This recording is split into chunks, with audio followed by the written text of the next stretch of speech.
Oh my God, did Candace Owens just prove that Meghan Markle lied about her pregnancy? Okay. Meghan Markle, the reason why you watch her interviews and she just seems off. The 2 children that she had, they're not hers. She didn't have them with Harry. The gross disrespect to the intimacy and privacy of marriage and childbirth. You know, there are some moments that are supposed to be between a husband and a wife only. Oh, this is bad, guys. The world is in shock right now after it got revealed that Candace Owens is allegedly in contact with a person who has all the dirt on Meghan Markle, including evidence that can allegedly prove she faked being pregnant. And we are not talking about word of mouth. Word on the street is that Candace's source has cold, hard proof that could completely destroy what little image Meghan has left. So, buckle up, guys, and join me as I reveal to you the shocking details that are rumored to be the main reason the royal family is looking to strip her of her titles and banish her for good. This is Meghan Markle, everyone. Check it out. Have a little look at the shape of her bump as well. Just somebody tell me, how many baby bumps have they seen that look like a pile of clothes wrapped up inside of somebody's top? I've never seen a bump. I've seen some crazy pregnancy bumps in my time. I've had 4 children of my own, not me personally, obviously, but I've seen 4 of my own children in bellies that are pregnant, and they do not look like a big bundle of clothes. So, buckle up, because this is a level of drama nobody saw coming, and it's leaving people absolutely stunned. Meghan Markle's drama is back, and this time I don't think she will survive the backlash. You see, word on the street is that Candace Owens, alongside a claimed insider from Portland Hospital in London, is now raising serious, detailed doubts about the entire story of Meghan's pregnancy and the birth of her son, Archie. We're not talking about vague rumors anymore. This is a point-by-point assault on the medical and procedural facts, suggesting the narrative sold to the world may be a carefully constructed fiction. Now, Owens' bold claim is that the truth has been hiding in plain sight, and that the Portland Hospital insider revealed details that directly contradict the Sussex's official story. The alleged discrepancies are specific and jarring. We are talking about the epidural impossibility. According to Meghan's description of the birth, she had 2 epidurals, which has been flagged by medical professionals as highly unusual, if not implausible, for a standard delivery protocol.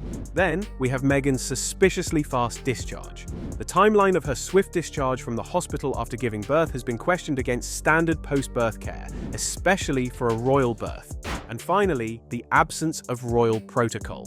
What has to be the most glaring red flag? Because according to royal watchers, there was an extreme lack of standard royal procedures, which is basically unheard of. Where were the official palace notifications, the traditional bulletin posted on an easel, the seamless integration of royal security and hospital staff?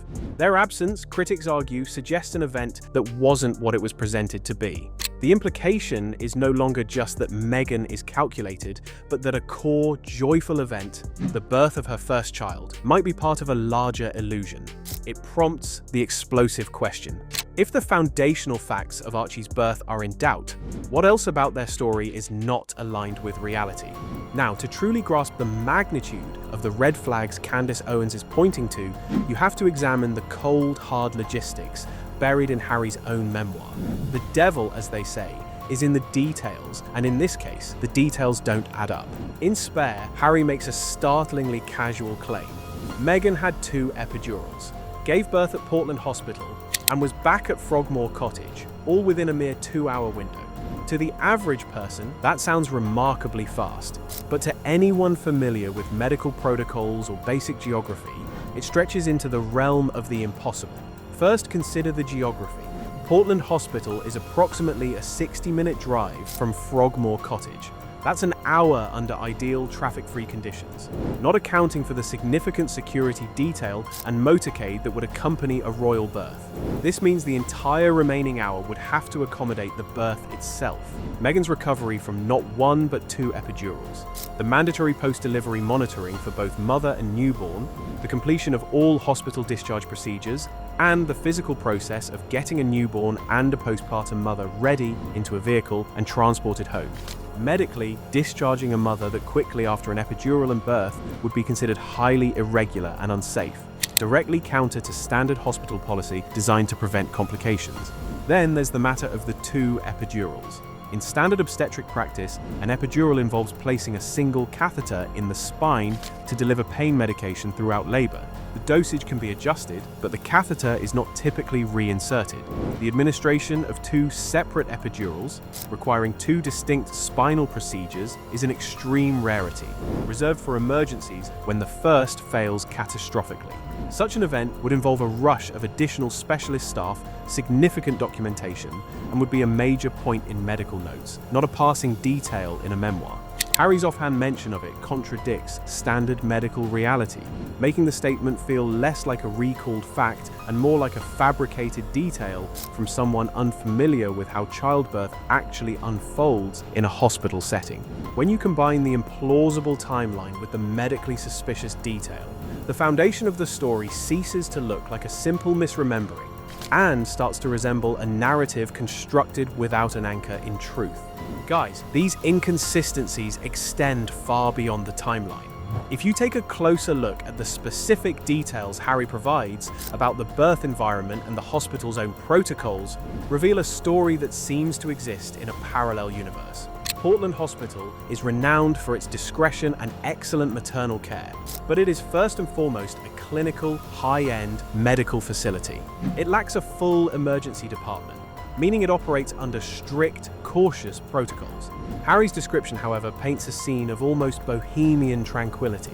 A dimly lit room with candles, a birthing ball, a spa-like tub, and a relaxed, intimate atmosphere. This imagery is fundamentally at odds with the setting for a high-profile, medically managed birth involving epidurals at a central London hospital. An insider from Portland has explicitly stated there are no secret elevators or backdoor escape routes for quick getaways, and a 2-hour discharge for a birth under these circumstances is not within their safety protocol. Furthermore, Harry's casual anecdotes about medical procedures don't withstand scrutiny. He mentions inhaling nitrous oxide, laughing gas, meant for Meghan.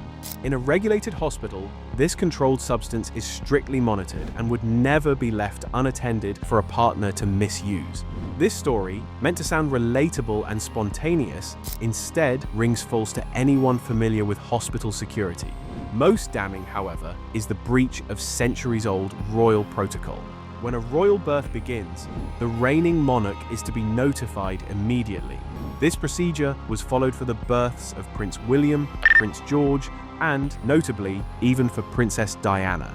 It is a non-negotiable formality of the state. Yet, sources indicate that Queen Elizabeth II was not notified about Archie's birth until after the fact. This is not a minor oversight. It is a radical and unexplained deviation, suggesting that the event itself may not have followed the established script because it may not have been the event it was claimed to be. When you combine the medically impossible timeline, the inaccurate description of the hospital setting, the implausible medical anecdotes, and the glaring breach of royal protocol, a clear pattern emerges. Each element of Harry and Meghan's story seems to conflict with documented reality, not in vague ways, but in specific, verifiable details.